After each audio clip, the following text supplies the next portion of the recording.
নমস্কার বন্ধুরা, জয়শ্রীর পাকঘরে সবাইকে স্বাগত। আমার আজকের রেসিপি বাচ্চা থেকে বড় সকলের পছন্দের ফ্রুট জেলি কেক। দেখতে যেমন অসাধারণ, খেতে দুর্দান্ত আর ফলের গুণমানও বজায় থাকে। ফ্রুট জেলি কেক সাধারণত বিভিন্ন রঙের ফল দিয়ে তৈরি করলেই বেশি ভালো লাগে দেখতে। আমি যতটুকু পেরেছি নানা রঙের ফল নিয়েছি। আপেল, কলা, কমলালেবু, স্ট্রবেরি, ২ রকমের আঙুর এইসব আরকি। এই ফলগুলোকে প্রথমে আমি কেটে নেব। কিছু ফল ডেকোরেশনের জন্য একটু আলাদা রকমভাবে কাটবো। অর্ধেকখানা আপেল খোসা না ছাড়িয়েই এইরকম ছোট ছোট টুকরো করে কেটে নেব। নিয়েছিলাম একখানা কলা, এটাকেও আমি এইরকমই গোল গোল করে কেটে নিচ্ছি। আপেল আর কলা দিয়েই আমি কেকের ভেতরটাকে ভরবো। আর বাইরেটা সাজানোর জন্য কয়েকখানা স্ট্রবেরি নিয়েছি। এই স্ট্রবেরিগুলোকে পাতলা পাতলা করে এইরকম করে কেটে নিয়েছি। দেখুন ঠিক এইরকম করে এটা পটটার গায়ে লাগিয়ে দেব। নিয়েছি কালো আঙুর, এগুলোকেও এইরকমই পাতলা পাতলা করে গোল গোল করে কেটে নিয়েছি। আর সবুজ আঙুরগুলোকে এইরকম লম্বালম্বিভাবে কেটে নিয়েছি। আপনারা যেকোনো ফল দিয়ে যেকোনো রকমভাবে সাজাতে পারেন। কমলা লেবুটাকে খোসা ছাড়িয়ে মাঝখান থেকে এইরকম পাতলা করে কেটে নিয়েছি।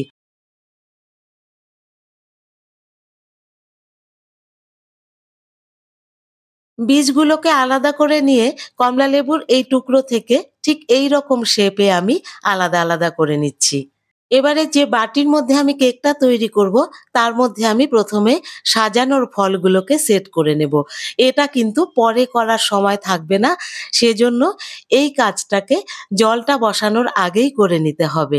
পাশ দিয়ে এইজন্য পাতলা পাতলা করে কেটে নেওয়া স্ট্রবেরিগুলো, তার মাঝে মাঝে একটা করে আঙুর, আর নিচে দিয়ে এই কমলা লেবুগুলো, আর মাঝে মাঝে একটু কালো আঙুর, আপেলের টুকরো এইসব আর কি ছড়িয়ে মোটামুটি বাটিটাকে সাজিয়ে নিলাম।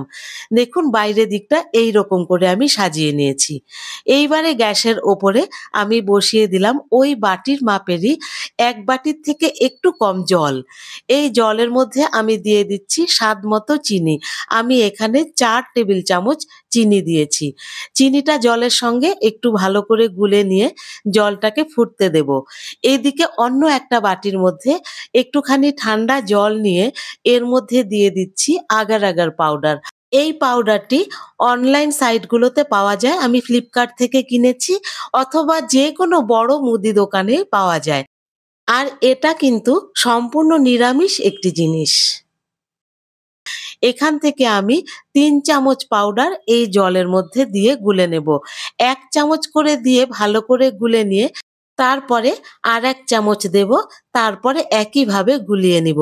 এভাবে গুলিয়ে নিলে এর মধ্যে কোনো লাম্প থাকবে না আর শক্ত হয়ে যাবে না। এটাকে আমি ঠান্ডা জলেই গুলিয়ে নিয়েছিলাম। জলটা ভালোভাবে ফুটে গেলে এর মধ্যে আমি যে মিক্সচারটা তৈরি করে রেখেছি সেটা দিয়ে দেব, আর ভালো করে গুলে নেব। আর বাটিটাও ভালো করে ধুয়ে এর মধ্যে জলটা দিয়ে ৫ থেকে ৬ মিনিট ভালো করে ফুটিয়ে নেব। যতক্ষণ না পর্যন্ত মিক্সচারটা গাঢ় হচ্ছে ততক্ষণ পর্যন্ত কিন্তু কন্টিনিউয়াস নেড়েচেড়ে যেতে হবে। দেখুন মিক্সচারটা একদম গাঢ় হয়ে গেছে, জেলির মতো হয়ে গেছে। এবারে এটাকে নামিয়ে গরম গরম হাতা দিয়ে এই ফ্রুটের ওপরে ঢালতে থাকবো। গরম অবস্থায় কিন্তু এই কাজটা করতে হবে, ঠান্ডা হলেই এটা জমাট বেঁধে যাবে। প্রথমে ২ হাতা মতো মিক্সচার এর মধ্যে দিয়ে তারপরে আবার কিছুটা ফল দিয়ে দিলাম। তারপরে আমি আরো কয়েক হাতা মিক্সচার এর মধ্যে দেব। এইভাবে দিলে পরে ক্রিস্টালের মতো কেকটা তৈরি হবে, আর কোথাও কোনো এয়ার বাবল থাকবে না। আর ফলগুলোকেও খুব সুন্দর দেখা যাবে। ওপর দিয়ে বাকি ফ্রুটস গুলো দিয়ে এবারে সবার শেষে ওপর দিয়ে বাকি মিক্সচারটুকুকে দিয়ে দিচ্ছি। এই মিক্সচারটা ঢালার সময় দেখতে হবে কোথাও যেন কোনো গ্যাপ না রয়ে যায়, তাহলে পরে কিন্তু ভেতরে এয়ার বাবল দেখা যাবে। ফল আর এই আগার আগারের জেলি দিয়ে সম্পূর্ণ বাটিটা ভর্তি হয়ে গেছে।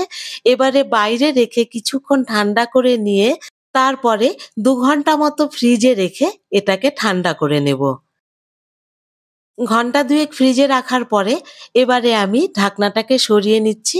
দেখুন ওপর থেকে একদম শক্ত হয়ে গেছে। পাশগুলো দিয়ে একটু করে ছুরি ঢুকিয়ে যাতে ভেতরে একটু বাতাস ঢোকে সেই রকম গ্যাপ তৈরি করে দিতে হবে। তা না হলে কিন্তু এটা বাটি থেকে ছাড়বে না। তারপরে ৩ খানা টুথপিক আমি এর মধ্যে গেঁথে দিচ্ছি। এতে করে কেকটা ডিমোল্ড করতে খুব সুবিধে হবে।